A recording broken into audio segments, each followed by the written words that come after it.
क्योंकि आजकल इंटेलिजेंस की बात जब आती है तो मशीनों का जिक्र भी बीच में आ ही जाता है।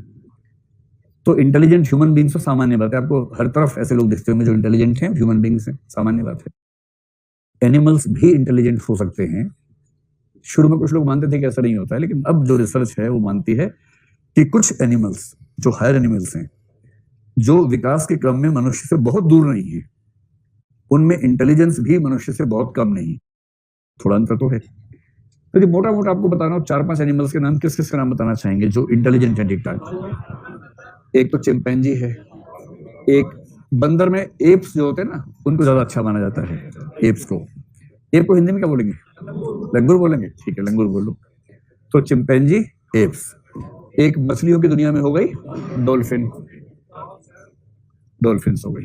और डॉग, हाँ डॉग्स भी काफी इंटेलिजेंट होते हैं। डॉग्स के बाद चूहा, यस, चूहे के बारे में खूब अध्ययन हुए हैं।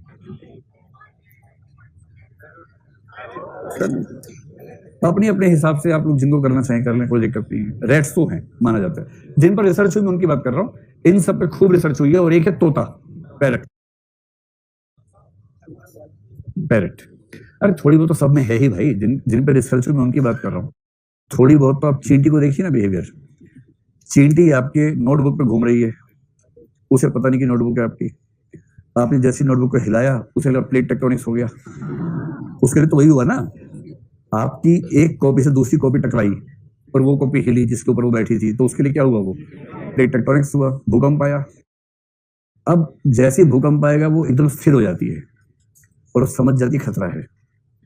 फिर आप उसको फूंक मारो, जरा फूंक मार मार के बेहाल हो जाओगे, वो उड़ेगी नहीं।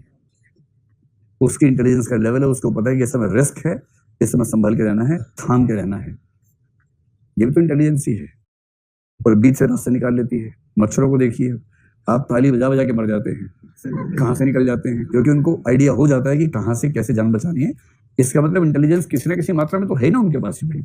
लेकिन जिन कुछ 5-6 प्राणियों पर, एक कौवा भी इसमें आता है, कौवा, उस पर भी खूब स्टडी हुई है। रेवन बोलते हैं, RAVEN। मतलब कौवों का एक वर्ग माना जाता है जिन पर स्टडीज हुई, और इनको भी माना गया कि इनका भी इंटेलिजेंस का लेवल ठीक ठाक है। अगर आपको एक किताब का नाम केवल लिखना हो, निबंध विबंध में अगर आप उसका कोट करना चाहें, उस किताब का नाम है द इंटेलिजेंस ऑफ डॉग्स। एक किताब ही है इस पर, देखिए, the intelligence of dogs. Stanley Coren नाम के लेखक हैं, खूब विस्तार में इसके बारे में लिखा है, खूब रिसर्च की, एक्सपीरियंसेस हैं। तो एक्सपेरिमेंट्स पूरे लिखे हैं उसमें, क्या एक्सपेरिमेंट किया, क्या फाइंडिंग्स है। Stanley Coren, STANLEY, Stanley COREN, Stanley Coren. पुस्तक का नाम है द इंटेलिजेंस ऑफ डॉग्स, कुत्तों की बुद्धिमत्ता, हिंदी में अनुवाद अगर करना हो, या श्वानों की बुद्धिमत्ता ऐसा कर सकते हैं, या कुकर बुद्धिमत्ता कह सकते हैं इसको, जिससे थोड़ा सा कुकर ठीक बात है। चलिए, लोमड़ी भी होती है, सही बात है। बहुत सारे स्पीशीज हैं, इन सब में आप देखेंगे इनका बिहेवियर तो दंग रह जाएंगे कई बार, इतनी समझदारी से काम करते हैं। चलिए, अगर आप कभी छिपकली को भी ध्यान से देखें, छिपकली जैसे दीवार पे हरकत करती है, अगर उसे कहीं कोई कीड़ा दिख जाए या मच्छर दिख जाए, जिस तरह से दबे पांव जाती है और फिर अचानक जंप करके उसको पकड़ती है, ऐसे ही छोड़ना हो रहा है। वो भी तो इंटेलिजेंस है ही ना भाई। तो इंटेलिजेंस किसी न किसी मात्रा में तो है ही सबके पास है, कौन सी बड़ी बात है।